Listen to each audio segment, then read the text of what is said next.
Welcome back, everyone. No Kings rallies took place across the country and the world on Saturday, including in Minnesota, where lawmakers addressed tens of thousands of anti-Trump protesters. Listen to this.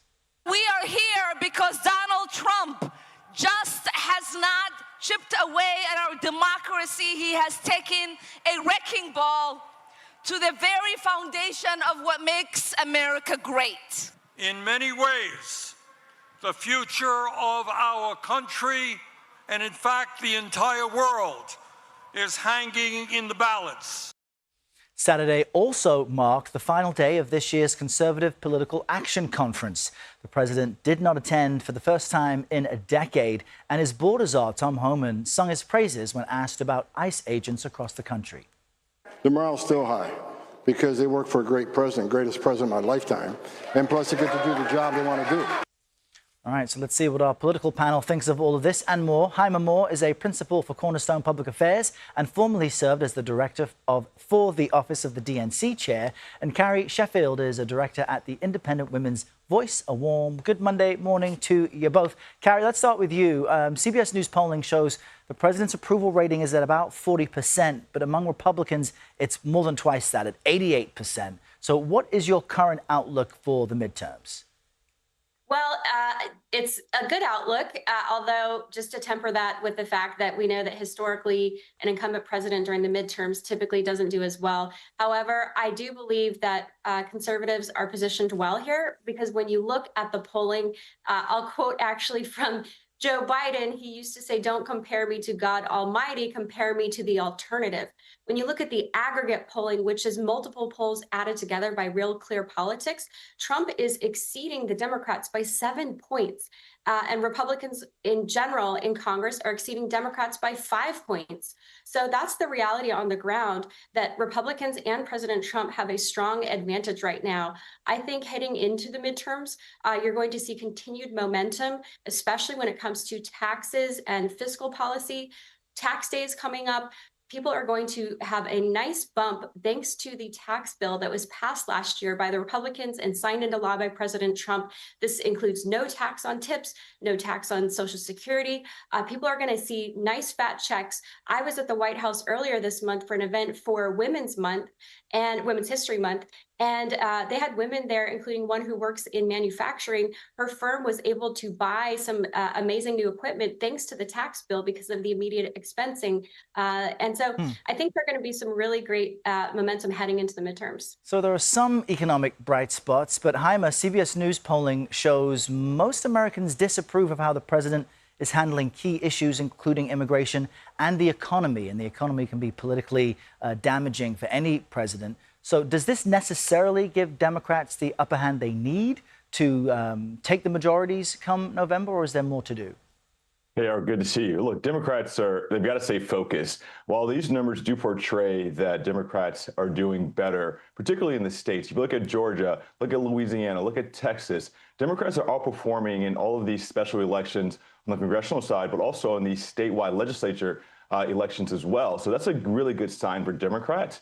But look, Donald Trump and the Republicans are starting to get into a place where Joe Biden was just a couple years ago, where they're telling the American people things are better than they are, and the American people are just not starting to feel that. And so when you talk about the war right now, look at where we are. 31 days, we've had 13 Americans die, and we've spent $13 billion. And so when the Democrats are starting to go out during these primaries and talk about the midterms, they're talking about three things. Where's the president's focus? Is it on you or is it on the international community? Can you afford to live in this country? Where's affordability? And then lastly, what's the future? You can see Democrats now start talking about their vision for the future, and that's going to happen a lot more as we get into the May, June, July primaries. Let's drill in on the war with Iran, because, Carrie, at CPAC, we saw the attendees were split over the war. Let's just listen to some of that. I was attracted to Trump, and so was the rest of my family, about no foreign wars. I am not for going halfway across the world to fight. And it already has economic consequences on us with the price of oil going up. President Trump has evaluated the information carefully. I feel that Iran has been a threat to us. Carrie, what do you make of that? Well, I think a few voices are more anecdotal versus aggregate polling data because, as you mentioned at the beginning, Trump has an 88% approval rating among Republicans. CNN actually reported when you look at the MAGA base, which is sort of the very strong Trump foundation, it's actually 100% approval. So Republicans are behind President Trump on this. I would also point out that President Trump did not start anything with Iran. Iran started this. When you look at the history, after October 7th, 2023, Iran has launched more than 180 attacks on U.S. interests in Syria, Jordan, and Iraq. And so President Trump did not start this conflict, but he will finish it. And so that is why Republicans are standing behind him, because he is protecting American interests here. I would also point out that the amount that we have spent on this Iranian conflict pales in comparison to the hundreds of billions of dollars that Republicans are uncovering now in fraud in states like Minnesota, in states like California. This is a significant waste of taxpayer dollars, and President Trump and his team are going in there and saving the money for the taxpayers. You're talking about significant fraud against seniors in Medicare, against Medicaid, against all over the place. Hyma, I want you to chime in on this. The public does tend to rally around any president during a time of war. Is there a risk for Democrats come November? Look, I think I can speak for almost all Democrats. We want this country to do as well as possible. We want to eliminate as many conflicts and potential threats as possible. And so I think Democrats would love for this conflict to end and to go well, and for us to have a future that's a little bit more safe.